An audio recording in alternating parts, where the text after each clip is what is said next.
Ashe, Ashe, and grand rising, a grand day to you all, my fellow humans. And as customary, I like to be very specific. Ashe and grand rising, a grand day to you all, my fellow natural, native earthly humans. Not addressing no android, nor no artificial, or no transhuman, or anything like that. I'm dealing with the natural, my fellow natural native earthly human. And while at it too, may I say, for those who observe this cycle, Happy New Year. Happy, prosperous, and above all, a safe New Year. This year, they say, is 2024. Yes, so wish you all the best health and safety, because as you'll hear me talk about later on in this series, so much madness going on. Yes, and there's no guarantee that we'll even see tomorrow based on all these mad, sick old people in power and authority. We'll talk about them shortly. So let me also say welcome to this part 10 of this another of my thought-provoking presentations titled Retirement Plan for People 40 to 75. Another perspective. Yes, yours truly, I, the Mystic Philosopher. And also love to remind you that it is high time for us to think. It's high time for thinking. It is high time for reason. And for reasoning, it's now or never. Now, I suggest that if you haven't yet watched part 1 of this series, of these talks from part 1 to the last one I did, which was part 9, I ask that you please do so before watching this part 10, because if you just watch this, you might just get a little bit confused, and you might, your summary or your conclusion might not necessarily be what I intend for you to understand, and understand from my previous talks. Yes. Now, prior to doing this series of talks and sharing my perspective on the topic, retirement plan for people 40 to 75, and again, please let me remind you, I'm just trying to get back my voice here. In fact, for all my life until just a few days ago, I was of the popular view and belief that we, the natural native earthly humans, are the only animals that cared for, and not only cared for, but feel naturally obligated to care for our parents, to care for the sick and our elders or the elderly among us. That's the opinion, that's the belief that I had prior to a few days ago. I just took for granted that we were the only one that took care of our elders. I honestly thought that when all animals, except some of us humans, when all animals got old or lived to be old, and they got weak and injured, sick and helpless, etc., I thought that they were all abandoned by, for example, the herd or the pack or the flock, etc., and are left behind and are left on their own, either to fend for themselves, to waste away, to suffer, to become food for other animals, food for their predators, and eventually to die a very miserable and sometimes a very torturous death all by themselves. That was what I thought. But while preparing my notes for this part 10 of these talks, I was tempted to ask myself the following question. And the question is this: are we the only animals? I ask myself, are we the only natural animal in nature and upon the planet Earth and among the animal kingdom that care for our parents or our elders, the elderly among us, especially when they are old, when they are helpless, and when they are sick? And yes, my people, and especially to you, my critics, who have accused me and are accusing me of not having a lot of views, a lot of comments and subscriptions to my channel and my videos, and are also suggesting that I am only talking to myself. Here I must and do publicly admit that I ask myself a lot of questions. I question myself a lot. It has become and it is a habitual thing for me to ask myself questions. Almost every question that I have ever asked, I ask myself first. In fact, I ask myself far more questions than I do ask or will ever ask of anyone else. I have a lot of private conversation, if you will, with myself. Conversations that I would not or could not have had or share with anyone else. I share all my most private, innermost, and intimate conversations, thoughts, and ideas, etc., with myself and myself alone. I talk a lot to myself, more than I talk to people or anyone else for that matter. I think a lot to myself and with myself than I do with other people or anything or anyone else. I reason a lot with no one else but myself than I do reason with other people. I think I know, trust, believe, understand, and understand myself more than anyone or anything else. Some of, in fact, all of the thought-provoking perspectives, ideas, questions, and reasoning, etc., that I have shared, and that I'm sharing with you, are reasoning and perspectives that I have first with myself and I am having with myself. And especially in these that I know and know that I know are my last days on this earth.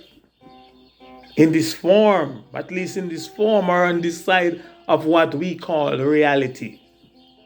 When and where I am now being seen, labeled rightly or wrongly, judged and regarded by the system, aka by the government, and by society on a whole, as a retiree. And you remember I covered all of that previously.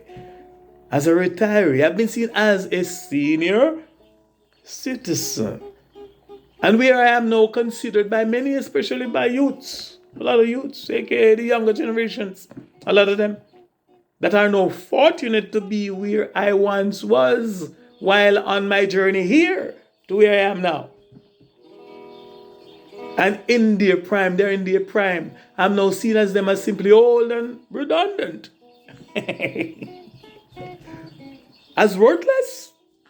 Believe it or not. Worthless. Listen to the word now. Worthless, meaning less worth. Less value.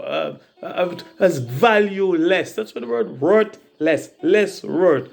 Value less value, if at all, of any worth or any value whatsoever. Some see, old man, where there, so I just saw the thing said. Maybe I have done it in the past in ignorance too. Thus talking to them, or try talking to them and try getting their attention for most of the time, if not all of the time, is just a waste of my limited amount of time that I know I have left. Some people think they have a lot of time left, you know. That's so in reality. And for those of you, my listeners, that are not yet there or here where I am in this my cyclic journey called life, and might be saying that I sound too frank, that I sound too abrupt, or too blunt, or possibly too insensitive, or too undiplomatic, or possibly too cold, etc. I don't know what you might be saying, but something along that line. To you, I say, just wait until you reach here, age 65 to age 67 and beyond. And then just wait until you realize that the system and society has very little use, if at all any use for you anymore. I cover all of that from previous talks. Yes, and you will both know and experience personally what I'm talking about. But only if you get here, or if you're already here, or if you're already there. Because a lot who might be listening might not make it here. And for those of you that are not yet acquainted with yourself, remember I said I do everything with myself first. For those of you that are not yet acquainted with yourself, that did not take time and are not taking time to know yourself. And a lot of people talk about know yourself, just thinking about it from a philosophical and a deep metaphysical and spiritual level. No, I'm talking now even more than that. Or, something that you might overlook. So if you didn't take the time to know yourself, but you have spent and are spending all of your time with everything else except yourself. Think about it. So unaware. You have spent and you are spending all of your time learning, studying, searching and researching and knowing everything else and everyone else. For those of you that are not best friends with yourself, for those of you that have not taken time and are not taking time to think to yourself and for yourself, for those of you that are not taking time to reason with yourself and to question yourself, then I must regretfully inform you that if or when you get here, age 65 and beyond, and you are going to be in for a very rude awakening. If you haven't taken the time to do all the aforementioned, you are going to be in for a very, very, very rude awakening. You are going to be one extremely lonely, miserable soul. You will experience a loneliness that will literally drive you insane. Or some say drive you mad, aka drive you out of your mind. And no doubt this, that it is not thinking or talking or any of the aforementioned that makes or will make you insane, mad, or drive you out of your mind, but it is the opposite. Take time to know yourself. Just to give you another clue or example of what I'm talking about, I should take time to know yourself and be with yourself. The truth be told, if or when the system retire you, as it will, or if or when you reach the age 65 and beyond, there will be no more jobs. There will be no more careers, no more businesses or occupations, etc., for you to be busy studying, learning, or talking about. I just said the thing designed. There will be no more co-workers. to be spending most of your life. And most people don't know they spend most of their time with their work companion, their co-workers, fellow slaves. So there will be no more co-workers to be spending most of your life and time being friendly with, being enemy with, gossiping, managing, supervising, or bossing around, hiring and firing, or doing other things with. There will be none of the things or people that you now have that makes you feel and think that you are wanted, that you are needed. The company can't do without you. The world can't do without you. Or that you are important. And that you are indispensable anymore. Some of you feel like you are indispensable. Wait till you get here and beyond. And on top of that, most of the people that you are, that we were born and raised with, people that you are, let me include myself, we grew up with, people that we went to school with, to church with, played with, and were friends and companions with, are either already dead, sick, lost, or gone with the wind, and can't be reached or found, etc. Sometimes the people that we love the most and maybe spend most of our lives with, or as our companion, our spouse, etc., are simply no more, or will be simply no more. And so we are left with who? And we are left with what? We are left with only ourselves,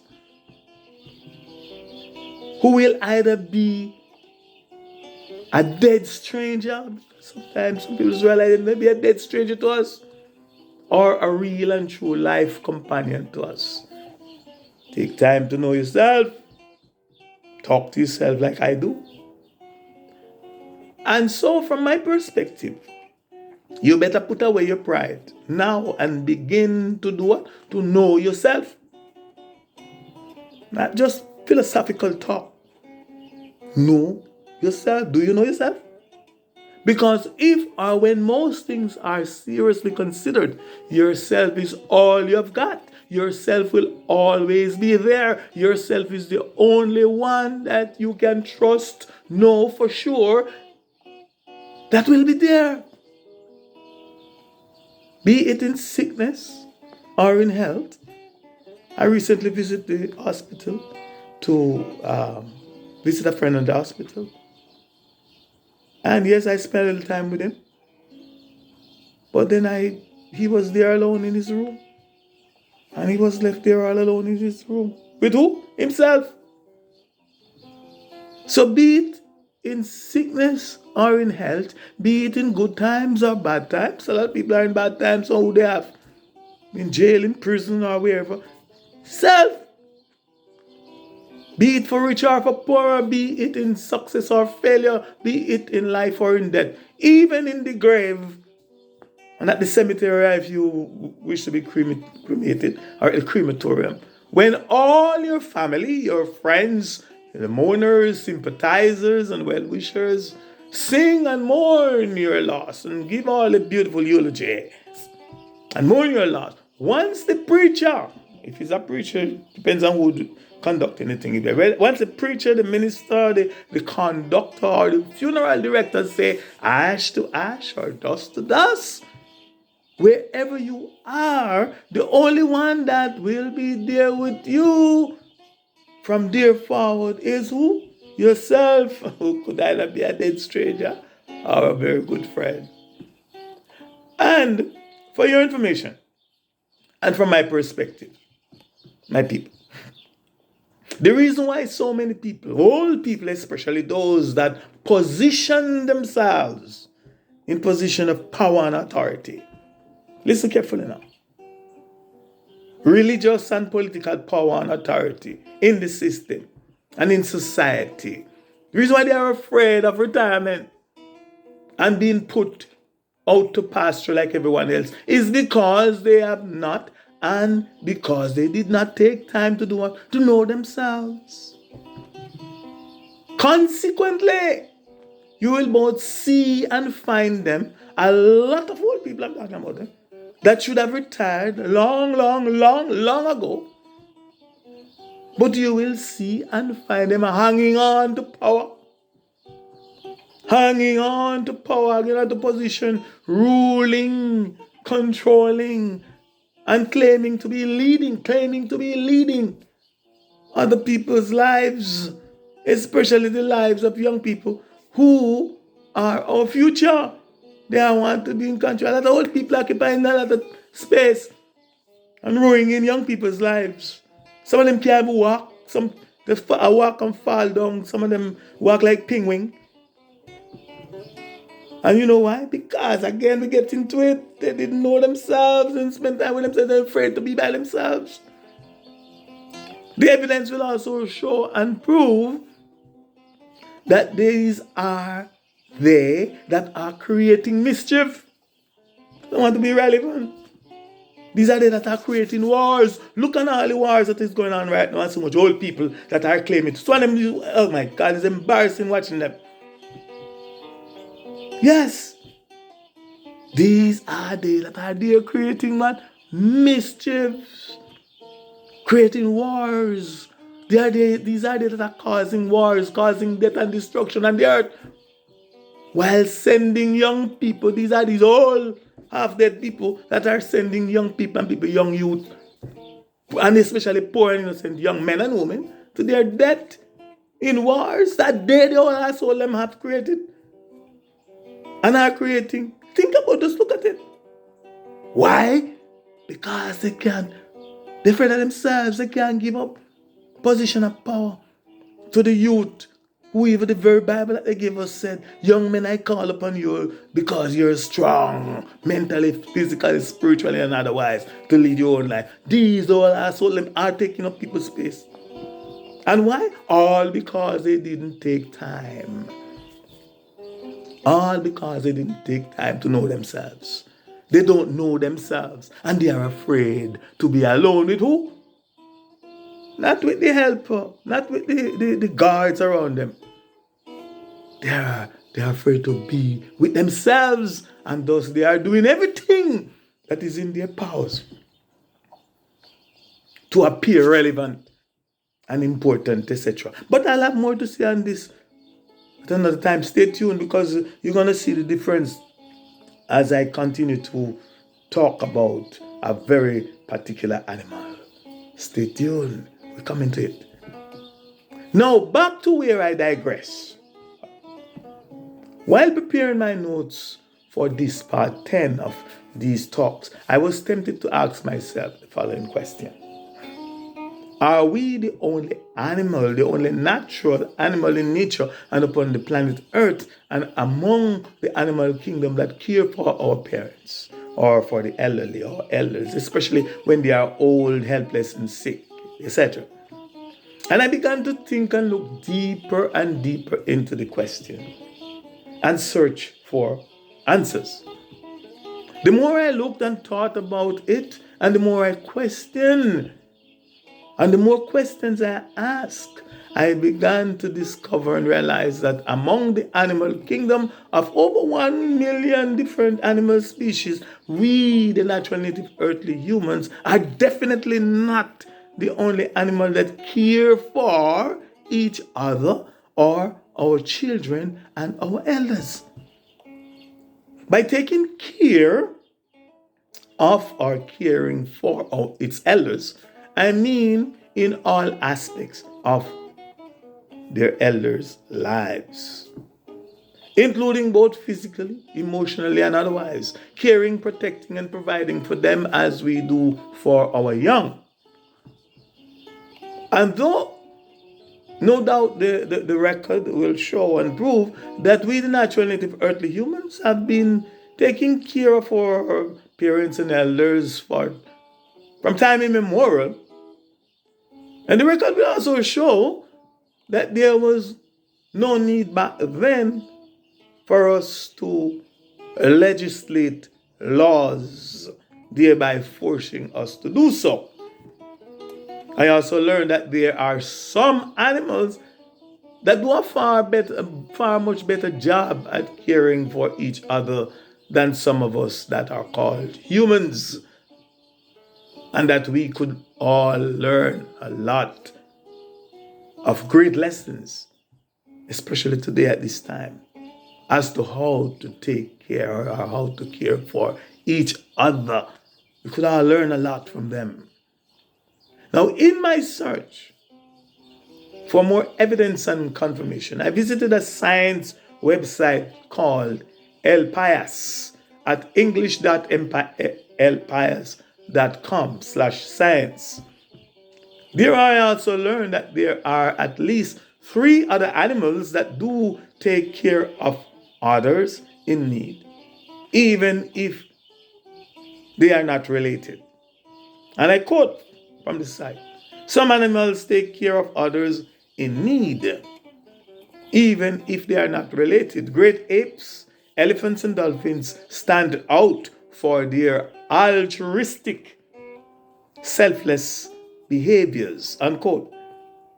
Now, the truth be told, I have also heard stories, watched videos, and seen photographs of animals helping other animals and animals coming to the rescue of others that were in distress, even wild animals going out of their natural habitat, out of their natural environment to seek the help of humans when their fellow animals were in danger.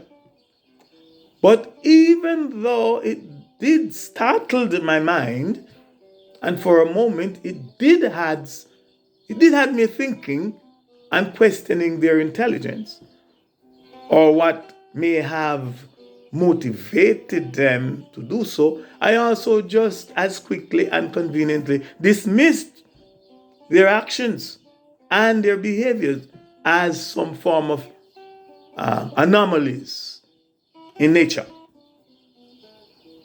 And there are tons of these stories, videos, and images online of animals behaving far more altruistic and sincere and coming to the rescue of others, including humans, than most of us, if not all of us, that are called humans. One image that immediately comes to my mind, and one that I will never forget as long as I shall live, is one that happened around 7 years ago at Cincinnati Zoo, where a child fell into the enclosure of an endangered gorilla. And the gorilla rescued the child and held on to the child for the child's own safety. Please note, not harm, no harm whatsoever was done to the child by the gorilla. But the gorilla was viciously slaughtered by zoo officials. Why? For its altruistic manifestations. Several videos of this incident are still here, can be found online. So there on the science website called El Payas at english.elpayas.com/science, I learned the fact that we humans are not the only animal that has shown and proven to possess the cognitive complexity and empathy to perform certain altruistic actions and to help and care for those in need.